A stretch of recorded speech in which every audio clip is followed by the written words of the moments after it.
السلام علیکم ورحمۃ اللہ وبرکاتہ۔ الحمدللہ وکفا وسلام علی عبادہ الذین اصطفیٰ، اما بعد۔ حضرات ناظرین، بعض مرتبہ ایسا ہوتا ہے کہ ایک شخص بہت زیادہ غصے میں اللہ رب العزت کی شان میں بیہودہ الفاظ استعمال کر بیٹھتا ہے۔ آپ نے غور کیا ہوگا، دیکھا ہوگا، جب کسی مومن بندے پر ایک پریشانی کے بعد دوسری پریشانی آ جاتی ہے اور پچھلی پریشانی سے وہ نپٹنے بھی نہیں پاتا کہ دوسری پریشانی اس کے اوپر لاحق ہو جاتی ہے، تو بہت زیادہ غصے میں کبھی کبھی مومن شخص، مومن بندہ یہ الفاظ استعمال کر بیٹھتا ہے کہ اللہ رب العزت کو ابھی بھی چین نہیں آیا، یعنی ایک پریشانی سے ابھی نپٹنے نہیں پائے تھے کہ دوسری پریشانی اللہ نے ڈال دی۔ تو غصے میں ایسے الفاظ بندہ استعمال کر دیتا ہے اللہ رب العزت کے لیے۔ ایسے ہی بعض لوگ غصے میں، خاص طور سے عورتیں غصے میں یہ الفاظ استعمال کر دیتی ہیں کہ اللہ رب العزت کو دنیا میں برباد کرنے کے لیے ہمارا ہی گھر ملا تھا۔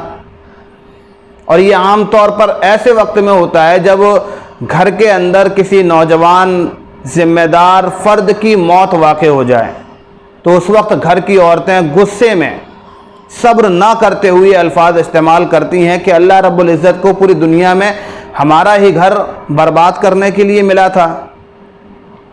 ایسے ہی آپ نے دیکھا ہوگا بہت سارے شخص ایسے بھی ہوتے ہیں جو بہت زیادہ تیش میں آ کر کے یہ الفاظ بھی استعمال کرتے ہیں کہ اللہ واللہ کچھ نہیں ہوتا۔ تو یہ سارے وہ الفاظ ہیں جو بیہودہ قسم کے ہیں، اور مسلمان اگر اپنی زبان سے اللہ رب العزت کی شان میں یہ الفاظ استعمال کر دے تو ایسے مسلمان شخص کا کیا حکم ہے؟ یہ ایک بہت اہم مسئلہ ہے۔ اس سلسلے میں آپ مختصراً یہ سمجھ لیجئے کہ ہر وہ شخص جو اللہ رب العزت کے لیے ایسے الفاظ استعمال کرتا ہے کہ اللہ کو چین نہیں آیا، یا اللہ کو بربادی کے لیے ہمارا گھر ہی ملا، یا اللہ واللہ کچھ نہیں ہوتا، ایسے جملے استعمال کرنے کی بنا پر مومن شخص ایمان سے خارج ہو جاتا ہے۔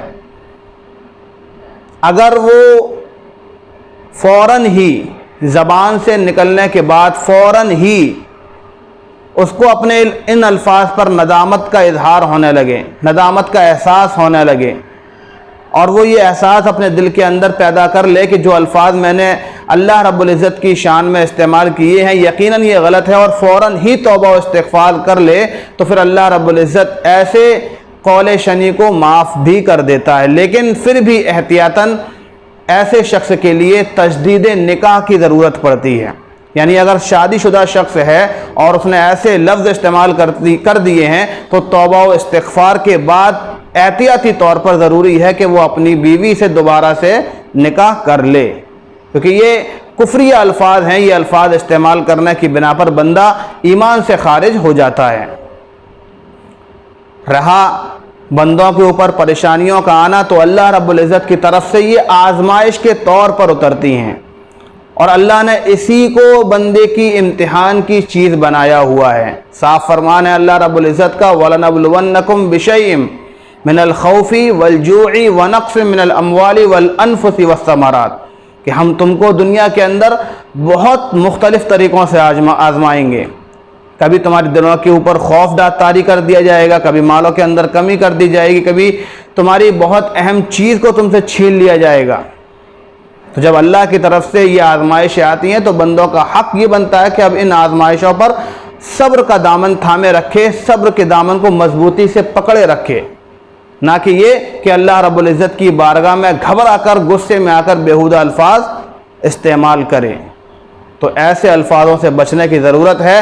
آپ بھی بچیں اور دوسروں کو بھی اس سے رکنے کی تلقین کریں، تاکہ دوسرے لوگ بھی ایسے الفاظوں کو استعمال نہ کریں۔ امید ہے یہ چھوٹی سی وضاحت آپ حضرات کو سمجھ آئی ہوگی۔ وآخر دعوانا الحمدللہ رب العالمین۔ السلام علیکم ورحمۃ اللہ وبرکاتہ۔